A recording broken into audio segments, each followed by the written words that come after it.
Art is a form of personal expression, and for me personally, it's more of a stress reliever.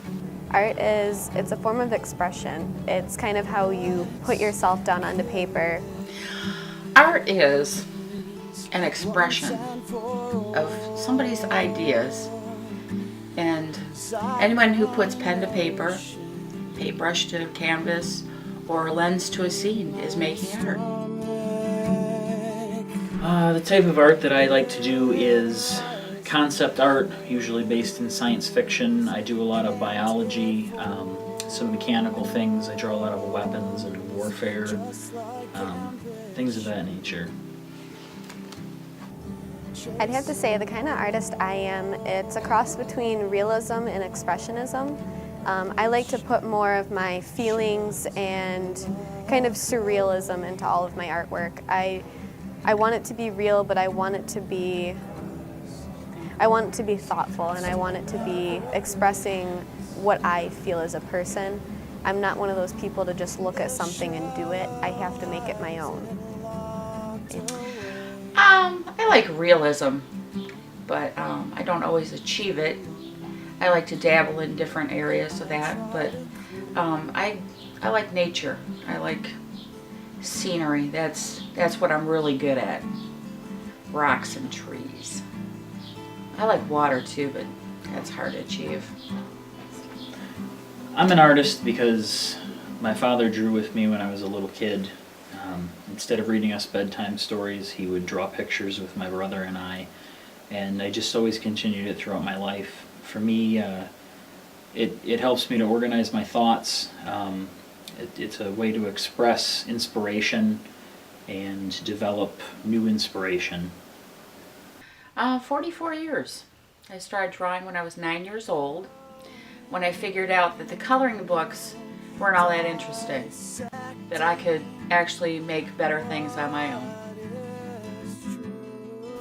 I'd have to say the most important thing about art would be expressing yourself and getting your thoughts down on paper and being happy with it, because it's always going to be, I hate my work, or I'm not happy with it, and you want to perfect it and work at it until it's unworkable. But you have to learn to cope with it, and you have to learn to accept your ideas for what they are. And it's a comfortability stage, and it's like self-actualization. And it's a big chapter, and it's something that you keep going through and moving through, and it's going to be an ever-ending journey.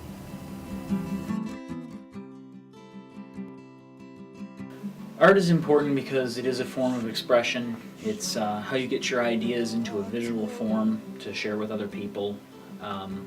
It's important because it, like I said, is a stress reliever.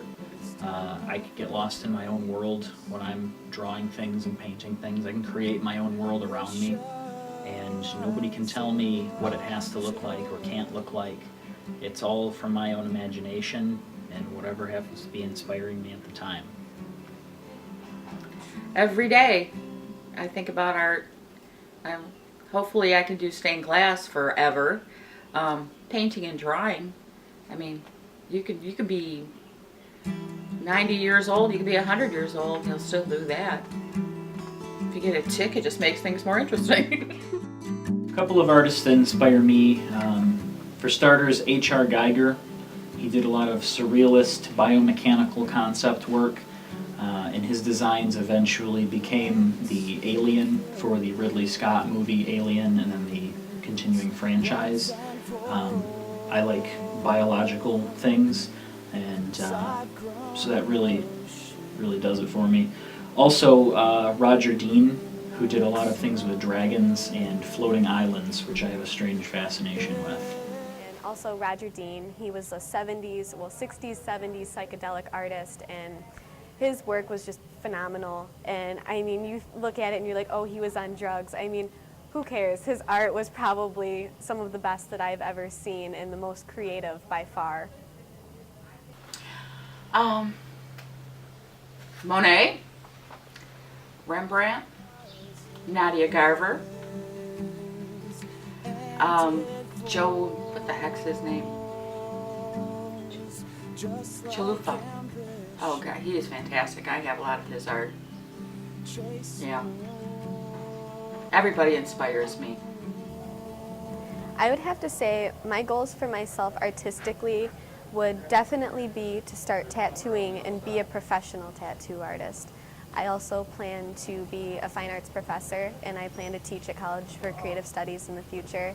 I'm going to college for creative studies in the fall, and I'll be majoring in fine arts and art education. And I'll be working with K through 12 kids while I'm going to school there.